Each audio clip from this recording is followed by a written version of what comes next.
మరి పోనీ in the entire ఈవెంట్లో ఒక్కటే ఆలోచిద్దాం, what is the public interest, what is the justice that is done to the aggrieved party. ఎవరైతే complaint ఇచ్చినారో అతని భార్య చచ్చిపోయింది, కొడుకు చావు బతుకుల్లో ఉన్నారు. అంటే ఇది this is not a consideration.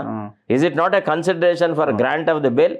అంటే seriousness of the offence, seriousness of the case is also an basis. ఇప్పుడు అందరూ డిసైడ్ చేసేస్తున్నారు, అల్లు అర్జున్ ఆయన సినిమా ఆయనది హీరో లాగా వచ్చిండు, చూసిండు, పోయిండు అని మాట్లాడుతున్నారు తప్ప ఇన్వెస్టిగేషన్ లో తేలుతుంది కదా వాట్ ఈస్ వాట్ అన్నది. అసలు అతను నేరస్తుడు అవునా కాదా, అతని రోల్ ఎంతవరకు, అతని నిర్దోషాన్ని కూడా ప్రూవ్ కావచ్చు కాక, అది వేరు, that is a different thing.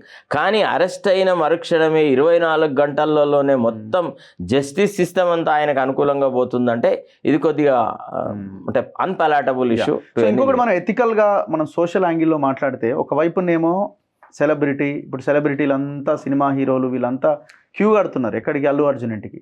కానీ ఒక భర్త భార్యని కోల్పోయిండు, కొడుకు చావు బతుకుల మధ్య కోమాలో ఉన్నాడు, ఏమవుతుందో ఏమో అర్థం కాని పరిస్థితి. ఆ పిల్లవాడు బయటకు వస్తే అమ్మేది అని అడుగుతాడు, తల్లి లేని పరిస్థితి. ఈ కుటుంబం గురించి ఎవరు ఆలోచించారు? ఇక్కడ ఎందుకు క్యూ కట్టరు మరి వీళ్ళంతా? అసలు వీళ్ళకి అసలు సోషల్ ఎవరికి కన్సర్న్ ఉంది అసలు నాకు అర్థం కావట్లేదు. అసలు ఎంత ఒకవేళ వారం రోజులు జైలుకి పోయిన ఒరిగేది ఏముంటది? ఏం ఫరక. ఈ సినిమా యాక్టర్లు జీవితంలో నటిస్తున్నారు తప్ప వాళ్ళు జీవించట్లేదు. వాళ్ళలో మానవత్వం అనేది రవ్వంతలేదు. వాడు ముష్టి 25 లక్షలు ఇచ్చినాడు అని అన్నప్పుడు వాడిలో మానవత్వం ఉన్నట్ట, వాడు అసలు బతికున్నట్ట? ఒక రక్షణ చెప్పండి.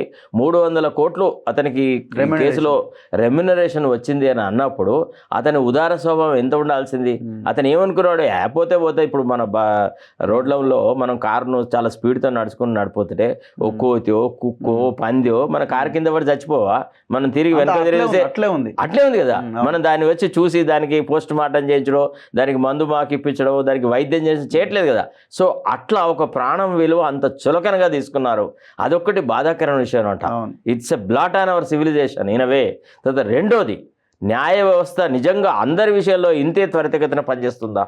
ఇవాళ న్యాయ వ్యవస్థలో ఎన్నో కేసులు పెండింగ్లో ఉండగా ఎన్నో విషయాలను పక్కకు పెట్టేసింది. తర్వాత కొన్ని comments which have been made during the course of argument, అవి కూడా చాలా ఎబ్బెట్టుగా ఉన్నాయి. అంటే అటు న్యాయమూర్తి ద్వారా వచ్చిన మాటలు అనుకోండి, లేకపోతే ఆ పబ్లిక్ ప్రాసిక్యూటర్ కూడా ఏ ఐఏ ద్వారా అయితే ఇతనికి మనం ఇంటరిమ్ బెయిల్ ఇస్తున్నామో ఆ ఐఏకు నెంబర్ కూడా కాలేదు, అయినా సరే బెయిల్ ఇస్తున్నారు అనేటువంటి మాట మాట్లాడి indirectly he has challenged the authority of the court. తర్వాత రెండోది, the performance from the government side was decimal.